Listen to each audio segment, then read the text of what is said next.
కాలనీలో నవదుర్గ సేవ కమిటీ ఆధ్వర్యంలో మొదటి వార్షికోత్సవంలో భాగంగా దేవీమాతను ఇక్కడ ప్రతిష్ఠించడం జరిగింది. శరన్నవరాత్రి ఉత్సవాలలో భాగంగా ప్రతిరోజు ఇక్కడ కుంకుమార్చనలు పూజా కార్యక్రమాలను ఇక్కడ సేవా కమిటీ కాలనీ సభ్యులందరూ కలిసి నిర్వహించుకోవడం జరుగుతుంది. అందులో భాగంగానే ఈరోజు ఇక్కడ సేవా కమిటీ నవదుర్గ సేవా కమిటీ వాళ్ళందరూ కలిసి అన్నదాన కార్యక్రమాన్ని కూడా ఏర్పాటు చేయడం జరిగింది.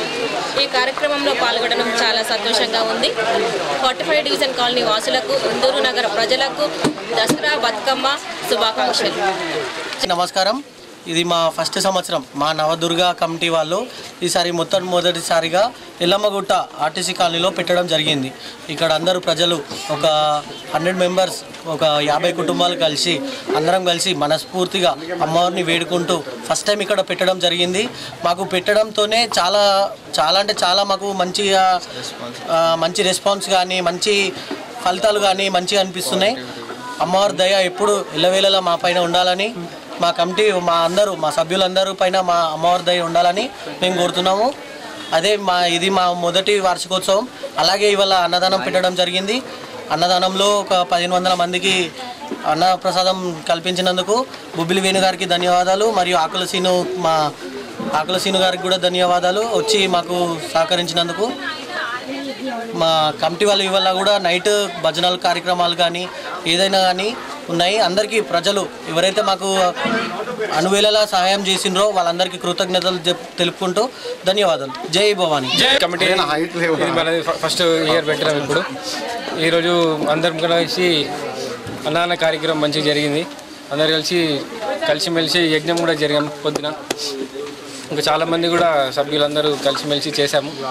మన దగ్గర భక్తులు కూడా ఫస్ట్ టైం ఒక 10 మంది మాలలు వేసుకున్నారు. అంత మంచి అనిపించింది. ఇది మనకి అడ్రస్ వచ్చేసి Navadurga youth committee, RTC colony, Yellammagutta.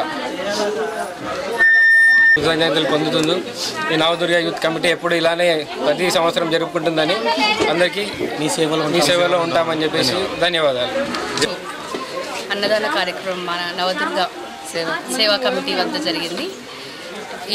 ఈసారి మేము కొత్తగా అమ్మవారిని నిర్మించుకోవడం జరిగింది. మరి చాలా సందడిగా కేవలం 3-4 రోజుల్లోనే ఈ కార్యక్రమాన్ని అనుకోవడం జరిగింది. అనుకున్నది తడవుగా అమ్మవారు మమ్మల్ని ఆశీర్వదించి చాలా చక్కగా అలంకరణ చేయించుకొని మా చేత చేయించుకొని అమ్మవారు కూర్చోవడం జరిగింది. దీనికి అందరూ సహకరించడం ద్వారా ఇది సుసాధ్యమైంది. కాబట్టి ఇలాగే ఈ అమ్మవారిని 9 సంవత్సరాలు నిలుపుకోవాలని మేము అనుకుంటూ ఉన్నాము. వచ్చే సంవత్సరం ఇంకా ఘనంగా నిర్వహించుకొని మా కమిటీ సభ్యులందరం వీలైనంత అమ్మవారికి సేవ చేసుకునేలాగా ప్రయత్నం చేస్తాం.